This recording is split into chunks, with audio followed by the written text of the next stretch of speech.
Olá, seja muito bem-vindo mais uma vez. É muito bom estar em sua companhia. Eu sou o Kleber Werneck e a partir de agora você confere comigo as notícias do Brasil e do mundo desta semana. E olha só, a busca por tratamento de saúde mental aumentou no SUS. E de acordo com o Ministério da Saúde, nos últimos 5 anos, o atendimento para depressão e ansiedade registrou uma grande alta. Mas o problema é que faltam profissionais especializados. Apenas nos 6 primeiros meses deste ano, o SUS registrou 335.025 consultas para esses 2 diagnósticos, o que equivale a 73,6% de todos os atendimentos de 2022, quando o número foi de 454.769 atendimentos, e 172,7% dos registrados de 2018, que atendeu 205.848 pacientes com esse diagnóstico. O tempo para o paciente ser encaminhado para um especialista pode passar de 3 meses no sistema público de saúde, o que pode prejudicar o tratamento. Outro agravante é o preço do medicamento, que para muitos pacientes é muito caro. A rede de distribuição de medicamentos, principalmente a de alto custo, costuma funcionar bem, já que as medicações de um grande centro não são diferentes de lugares mais afastados. No entanto, a disponibilidade de profissionais acaba sendo um gargalo muito maior e preocupante.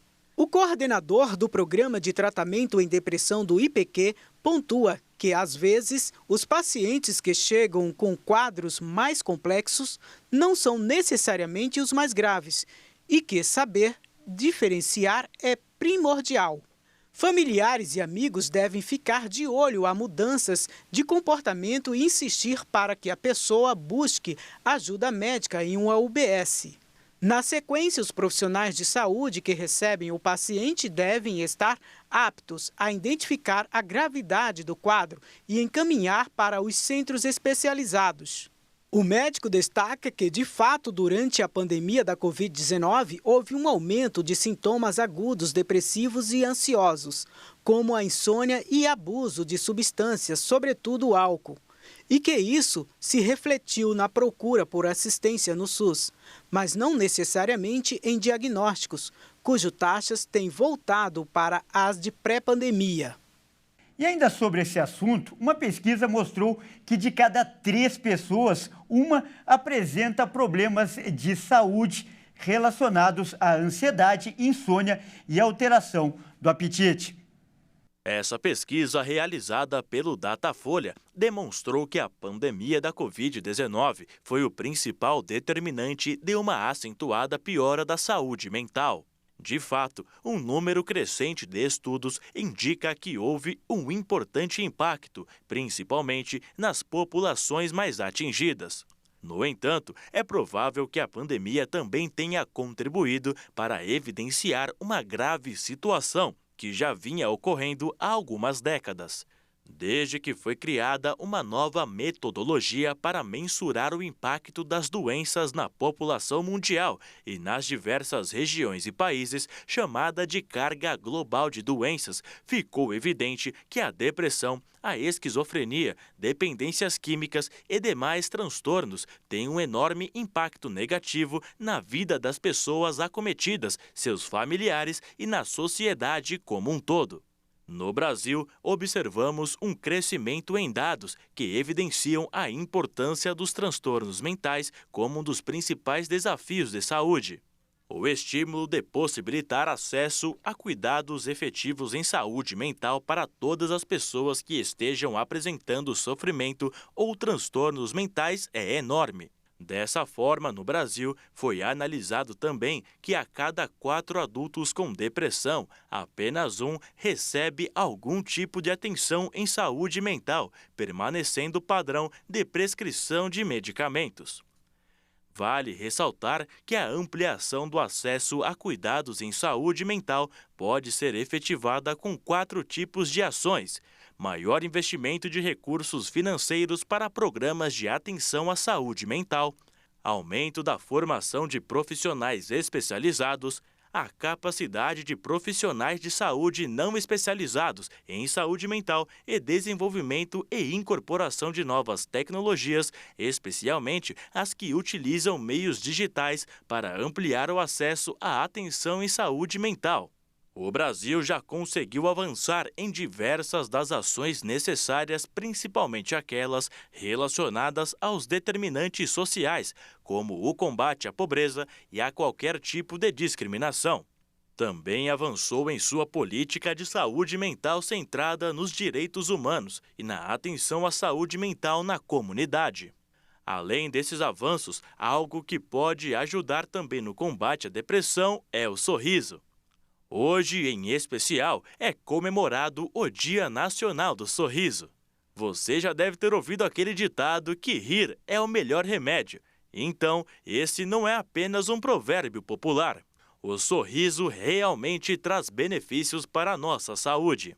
De acordo com profissionais da área, o simples ato traz diversos benefícios, como ajudar na cura da depressão, aumenta a disposição física, alivia o estresse e diminui a ansiedade.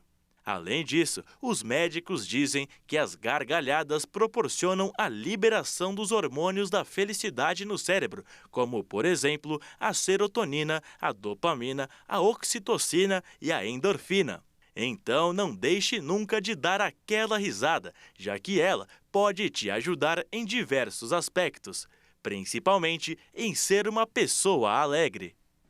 Um grupo de cientistas brasileiros descobriu que os fumantes possuem maior risco de terem fraturas e doenças nos ossos. Isso porque o cigarro altera o metabolismo das células ósseas e deixa as estruturas mais frágeis. Em uma série de pesquisas publicadas nos últimos 4 anos, um grupo de cientistas da USP mostrou que a exposição ao fumo leva à morte mais rápida dos osteoblastos, células responsáveis pela produção da matriz óssea rica em colágeno do tipo 1, proteína que dá resistência aos ossos. Em um primeiro momento, a descoberta aconteceu em um estudo experimental em camundongos. Em seguida, foi confirmada em um estudo clínico que analisou tecidos ósseos de pacientes submetidos à artroplastia de quadril, cirurgia para a colocação de prótese nessa região. O cigarro também é responsável por deixar mais ativo os osteoclastos, grupo de células responsáveis pela desintegração e reabsorção do tecido ósseo, processo necessário para a renovação e remodelação dessas estruturas. O problema é que com os osteoblastos em menor número e os osteoclastos mais ativos, existe um desequilíbrio nesse processo. Os estudos do grupo ainda revelaram que as alterações do tecido ósseo ocorrem a partir de um processo inflamatório causado pela exposição à fumaça do cigarro. Além disso, o tabagismo também causa danos às cartilagens das articulações. Todo o processo de degradação do tecido ósseo leva a um risco aumentado de problemas como fraturas. Dessa forma, os fumantes possuem 25% mais de chances de sofrer uma fratura nos ossos e também levam 4 semanas a mais para se recuperar do trauma do que as pessoas que não fumam. Os fumantes também têm maior risco de desenvolverem osteoporose e o cenário fica ainda mais perigoso para populações como idosos e mulheres na pós-menopausa, que por outros fatores já têm um risco aumentado de problemas ósseos. E olha só, o governo federal estuda lançar uma nova faixa do Minha Casa Minha Vida para financiar imóveis de famílias que tenham renda familiar de até R$12 mil. A declaração foi dada nesta semana pelo ministro das Cidades, Jader Filho. Ao lado do presidente Lula, o ministro disse que a pasta está conversando com a Caixa para criar uma nova faixa do Minha Casa Minha Vida para famílias que ganham até R$12 mil.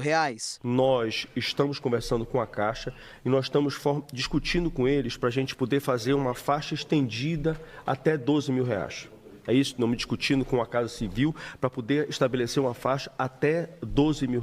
Jader Filho prometeu trazer novidades no próximo encontro com o presidente Lula. Hoje, o Minha Casa Minha Vida na área urbana vai até a faixa 3. voltada para famílias que ganham até R$ 8.000 mensais. A ideia de fazer uma nova faixa para o programa não é atual. Em junho, Lula já tinha dito que o governo precisava atender a essa faixa de renda. Na oportunidade, o presidente defendeu Minha Casa Minha Vida não só para as pessoas mais pobres, mas também para a classe média. E também espera que as pessoas possam comprar casas maiores, com 3, 4 quartos, varandas e estacionamento. As regras atuais do Minha Casa Minha Vida foram publicadas em abril. De acordo com a portaria, as linhas de atendimento do programa são limitadas da seguinte maneira: até 170 mil para novos imóveis em áreas urbanas e locação social, até 75 mil para novos imóveis em áreas rurais, até 40 mil para melhoria habitacional em áreas rurais. O programa diz que os subsídios que serão concedidos com recurso da União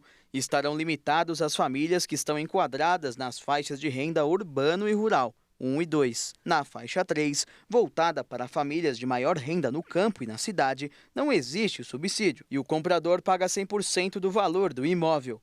Porém, a vantagem está nos juros mais baixos e no prazo de maior parcelamento. Assim, o programa para imóveis urbanos diz que a faixa 1 atende a famílias de renda bruta familiar de até R$ 2.640. A faixa 2 para a renda bruta familiar mensal de R$ 2.640 a R$ 4.400. E a faixa 3 para a renda bruta familiar mensal de R$ 4.400 a R$ 8.000. Já para imóveis em áreas rurais, o programa engloba na faixa 1 famílias com a renda bruta familiar anual de até R$ 31.680. Na faixa 2, famílias com renda anual de R$ 31.680 até R$ 52.800. E na faixa 3, famílias de renda anual de R$ 52.800 até R$ 96.000. Vamos falar de tecnologia agora. O acesso à internet já chegou a 9 de cada 10 domicílios brasileiros. Segundo o IBGE, o telefone celular é o principal equipamento usado. O acesso à internet chegou a 91,5% dos domicílios brasileiros em 2022, o que corresponde a 68.900.000 casas do país. Em relação a 2021, houve um aumento de 1,5 ponto percentual. Segundo a pesquisa PNAD Contínua, a taxa de crescimento tem sido cada vez menor nos últimos anos por conta da universalização da internet nos domicílios brasileiros. O telefone celular é o principal meio para acessar a internet, seguido em menor medida pela televisão, pelo microcomputador e pelo tablet.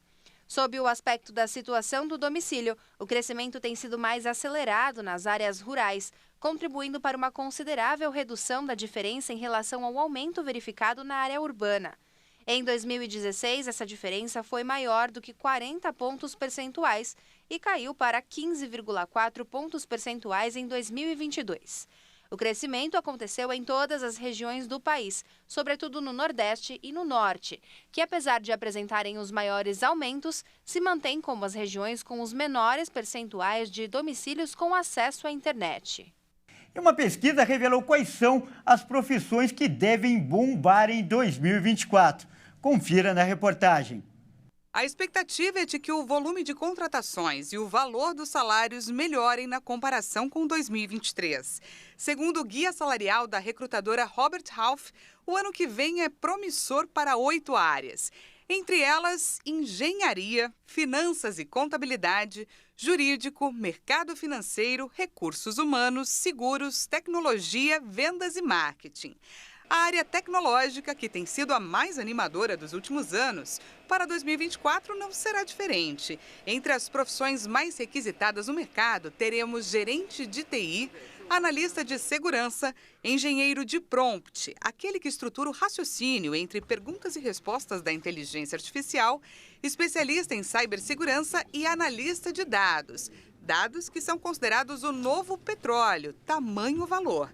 E os salários são chamativos. A perspectiva de remuneração para um analista de segurança pleno, por exemplo, é de R$ 14.000, enquanto um gerente de TI deve ganhar aproximadamente R$ 34.000 se tiver todas as habilidades relevantes para o cargo. Olha só, o turismo nacional já faturou mais de 120 bilhões de reais neste ano. A estimativa é que o setor deva crescer 11,5%.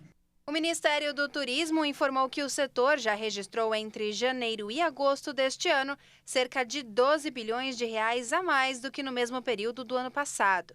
Segundo um levantamento da FEComércio de São Paulo, o turismo nacional acumulou um faturamento de mais de 121 bilhões de reais somente nos 8 primeiros meses deste ano. A pesquisa ainda projeta que o turismo nacional deverá ter um crescimento de 11,5% em 2023 em relação ao ano passado, o que demonstra a recuperação do setor após a pandemia de Covid-19. Segundo a FEComércio, a explicação se deve ao maior investimento dos brasileiros em viagens, o que tende a manter o setor aquecido nos próximos meses, principalmente neste fim do ano. A volta da agenda do mercado de turismo corporativo com feiras e eventos também é um dos motores que alavancam os números. Somente no mês de agosto, as empresas de transporte aéreo de passageiros obtiveram o maior registro de receitas da série histórica, iniciada em 2011. Os números apontam que foram movimentadas mais de 8 milhões de pessoas no período, com receitas que giraram em torno de 4 bilhões de reais, uma alta de 17,1% em relação a 2022. Já entre os meios de hospedagem, o avanço foi de 9,8% e faturamento foi de 1 bilhão e 600 em agosto. Olha, e por falar em turismo, Manaus, que é a capital do Amazonas, está entre os melhores destinos para viajar. Mesmo com as queimadas e a seca histórica, a cidade foi escolhida em uma lista com outros 49 destinos ao redor do mundo. A capital amazonense é a única representante do Brasil na lista, que neste ano está dividida em 5 categorias pela Lonely Planet: países, regiões, cidades, destinos de viagens sustentáveis e locais de melhor custo-benefício. A publicação da empresa especializada em viagens ao redor do mundo, que completa 50 anos em 2023, diz que uma colisão poética de espetáculo quente e aventura de ecoturismo te aguardam em Manaus, colocando o Teatro Amazonas, o restaurante Banzeiro, a Praia da Lua e o Encontro das Águas como destaques do que ver e fazer na cidade. Além de ser apontada como a porta de entrada para a maior floresta tropical do mundo, Manaus tem mais de 2.200.000 habitantes e possui uma cena gastronômica e cultural ímpar. E ao lado da capital amazonense, a América do Sul tem outros representantes. Chile, que figura entre os melhores países. A Patagônia, tanto a argentina quanto a chilena, que aparece entre os destinos sustentáveis. E o Equador, também na categoria de sustentabilidade. Já sobre outros países em destaque apontados na lista dos 50 melhores destinos estão Mongólia, Índia, Santa Lúcia, México, Marrocos, Paquistão e Croácia. E as cidades Paris, na França, Montreal, no Canadá, Mostar, na Bósnia e Herzegovina, Filadélfia, nos Estados Unidos, Praga, República Tcheca e Esmirna, na Turquia. E veja a seguir, 2023 deve ser o ano mais quente dos últimos 125 mil anos. E você vai ver também, novembro é o mês de alerta para o câncer de próstata. 1 a cada 6 homens sofre com o problema. Nós voltamos já.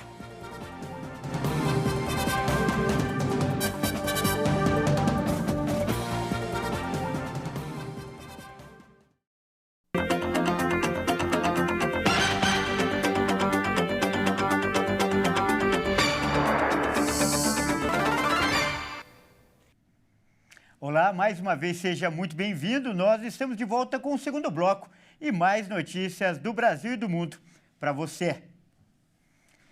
Olha só, segundo pesquisadores europeus do Observatório Copérnicos, 2023 deve terminar como o ano mais quente em 125 mil anos. E esse recorde pode ser superado já no próximo ano. Essas projeções foram feitas com base na paleoclimatologia, que é a área que estuda as variações climáticas ao longo da história da Terra.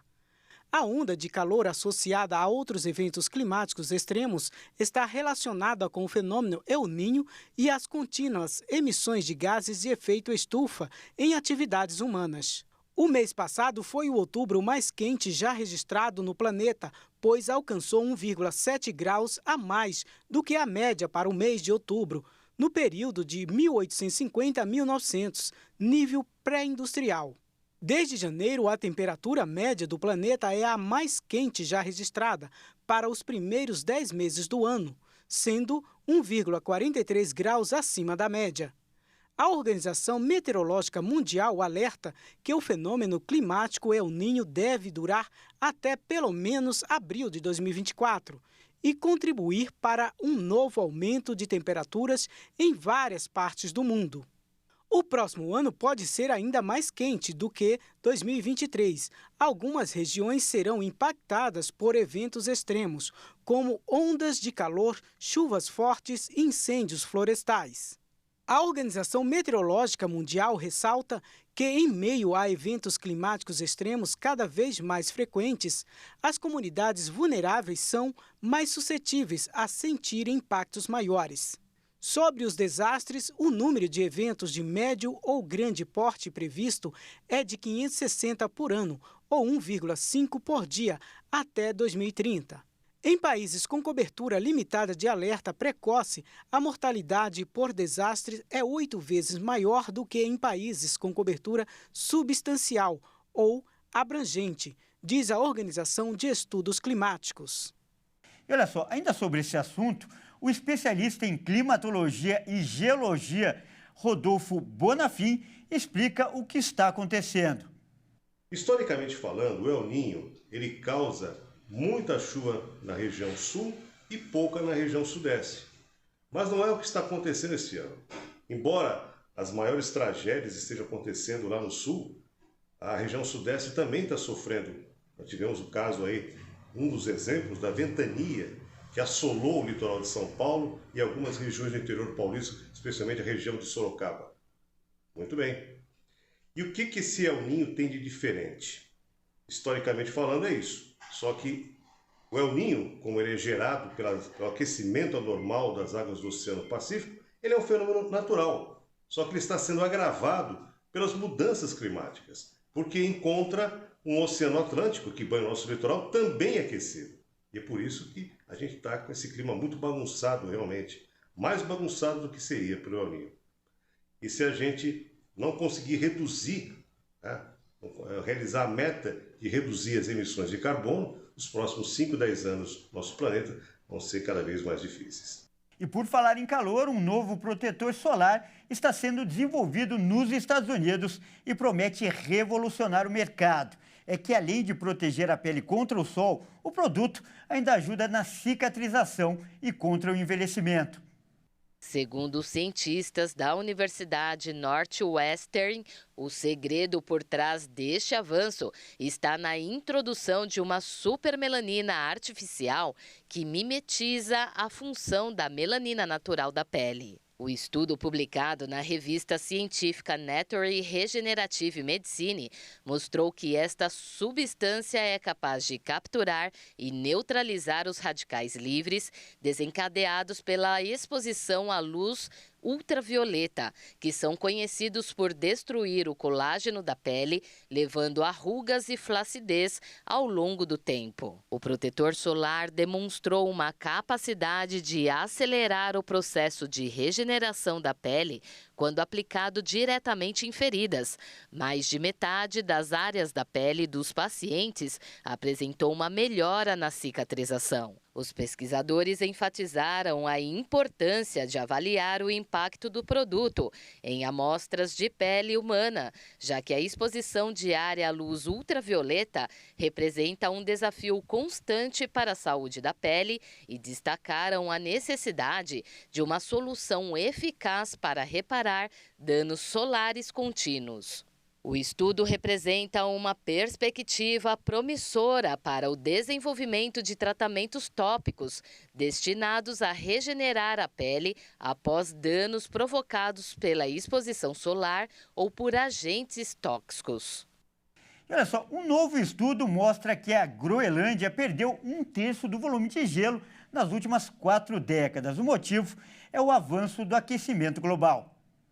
Segundo os autores da pesquisa, esse quadro de derretimento desenfreado pode gerar um aumento dramático do nível do mar. Isso porque essas plataformas flutuantes desempenham um papel crucial na regulação do fluxo de gelo das geleiras da região para o oceano.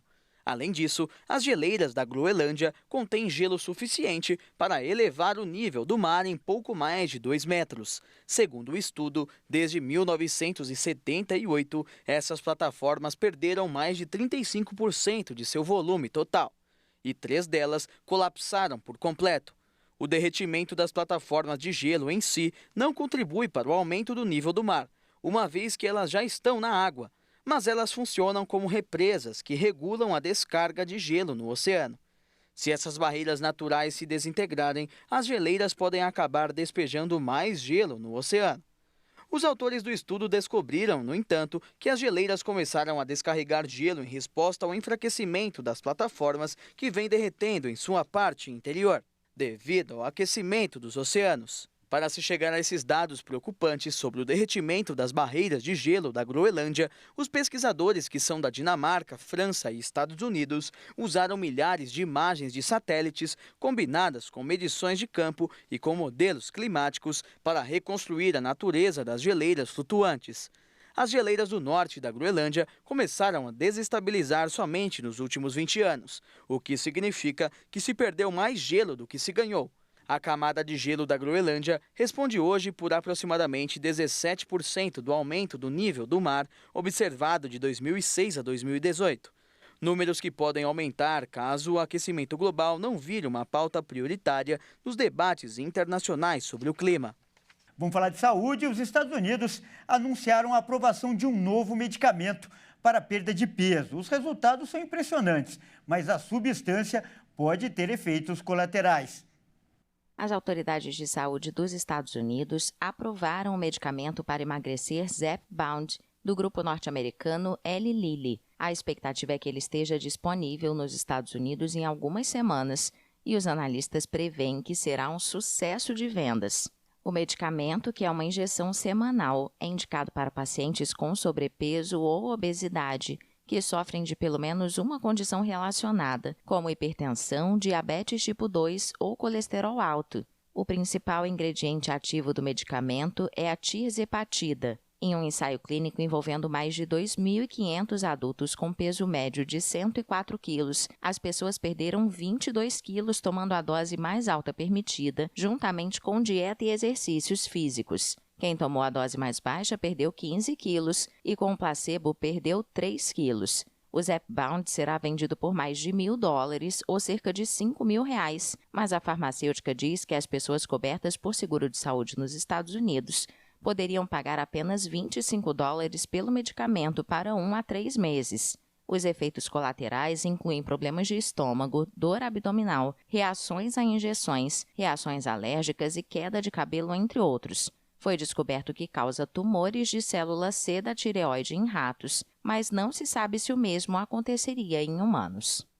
E o implante revolucionário na medula espinhal fez com que um paciente com Parkinson há mais de 30 anos pudesse voltar a andar. Confira. O que antes era uma incógnita para a medicina, agora pode ser a salvação para aproximadamente 4 milhões de pessoas. Esse é o número de quem tem a doença de Parkinson no mundo, de acordo com dados da Organização Mundial da Saúde. Com o aumento da expectativa de vida e o envelhecimento da população, o número pode dobrar até 2040. Mas tudo pode mudar com o novo implante revolucionário. O tratamento foi desenvolvido por pesquisadores suíços que já haviam usado implantes na medula espinhal para ajudar várias pessoas a voltar a andar. O paciente Mark, um homem de 62 anos que vive na França, sofre de mal de Parkinson há aproximadamente 30 anos e, assim como mais de 90% das pessoas com Parkinson avançado, Mark tem grande dificuldade para caminhar. A equipe suíça de pesquisadores implantou um sistema complexo de eletrodos chamado neuroprótese em pontos-chaves ao longo da medula espinhal de Mark. Essa neuroprótese tem 2 papéis fundamentais. Além de enviar um estímulo elétrico para provocar o movimento, ela também teve de assumir o papel do cérebro na geração desses estímulos no momento adequado, para que o movimento resultante correspondesse aos desejos do paciente. Com isso, foi possível a volta dos movimentos de Mark. A neuroprótese foi testada primeiro em primatas e depois implantada em Mark, que a usa há aproximadamente 8 horas por dia há quase 2 anos. Ele disse que agora consegue andar com muito mais facilidade e que até planeja uma viagem ao Brasil. Ainda assim, completou, o esforço exige concentração, principalmente ao subir escadas. Mark ainda disse que pode andar de um ponto a outro sem se preocupar em como ele chegará lá, além de poder finalmente ter a liberdade de fazer coisas que não conseguia imaginar há 30 anos, como, por exemplo, uma simples compra no mercado. Após esse sucesso, a equipe suíça ampliou seu experimento para um grupo de 6 pacientes com Parkinson. Contudo, o implante é bastante caro, o que limita o acesso de muitos pacientes. Mas só de ter tido um sucesso grande, pode ser que investimentos sejam feitos e o serviço seja espalhado pelo mundo, com um valor mais acessível. E a campanha Novembro Azul tenta conscientizar os homens de todo o país em relação aos perigos do câncer de próstata. A previsão é que, no Brasil, 1 a cada 6 homens deve desenvolver o problema. De acordo com o Instituto Nacional do Câncer, no Brasil, um homem morre a cada 38 minutos por câncer de próstata. E apesar da mortalidade pela doença estar caindo ao redor do mundo, a tendência é a contrária no Brasil. Segundo o Instituto Vencer o Câncer, a cada 6 homens, um vai desenvolver o câncer de próstata. O homem brasileiro de classe baixa tem maior risco com a doença de pior sintomas e mortalidade. Para conscientizar os homens sobre a importância da prevenção ao câncer de próstata, a campanha Novembro Azul é realizada no mundo inteiro durante todo o mês de novembro. A única forma de garantir a cura do câncer de próstata é o diagnóstico precoce. Mesmo na ausência de sintomas, homens a partir dos 45 anos com fatores de risco ou 50 anos sem estes fatores devem ir ao urologista para fazer os exames. A indicação da melhor forma de tratamento vai depender de vários aspectos, como o estado de saúde atual, o estadiamento da doença e a expectativa de vida. Em casos de tumores de baixa agressividade, a opção da vigilância ativa e um monitoramento da evolução da doença, com intervenção apenas se houver alguma progressão. Olha, e todos os anos a gente fala do Novembro Azul, que é o mês de prevenção e combate ao câncer de próstata. Mas o que nem todo mundo sabe é que a doença também afeta os pets. Este bonitão aí é o Leão, tem 8 anos. A tutora explica que ele só não foi castrado ainda porque tem um tumor na genitália. Na sua avaliação, por que é tão importante castrar? Bom, primeiro para evitar a superpopulação, né? E outra para a própria saúde do animal, né? Ele fica um animal mais calmo, um animal mais tranquilo, não desenvolve algumas doenças que são próprias do período fértil e posteriormente da idade. A castração é recomendada porque aumenta a longevidade do pet, reduz a produção de hormônios, evitando a formação de tumores, inclusive do câncer de próstata. Esse mês a gente vem buscando intensificar, visando a redução de doenças que acometem os machos. Então, os machos são comprometidos por doenças que comprometem o testículo, a próstata, e a castração é o meio mais eficaz para prevenir essas doenças. Neste mês de novembro, serão disponibilizadas ao todo 600 vagas exclusivas para a castração de machos, entre cães e gatos. A distribuição das senhas continuará da mesma forma, 15 por período. No mês de novembro, o método de distribuição será nos dias de segunda, terça, quinta e sexta, onde serão distribuídas 15 senhas por período. Então basta que o tutor nos procure com o seu animalzinho, traga junto um documento pessoal com foto. Esse animal passará por avaliação, o mesmo método que era realizado anteriormente, vai ser microchipado, vacinado, vermifugado e será direcionado para uma clínica credenciada. A campanha Novembro Azul Pet pretende conscientizar os tutores sobre a importância da castração de cães e gatos machos.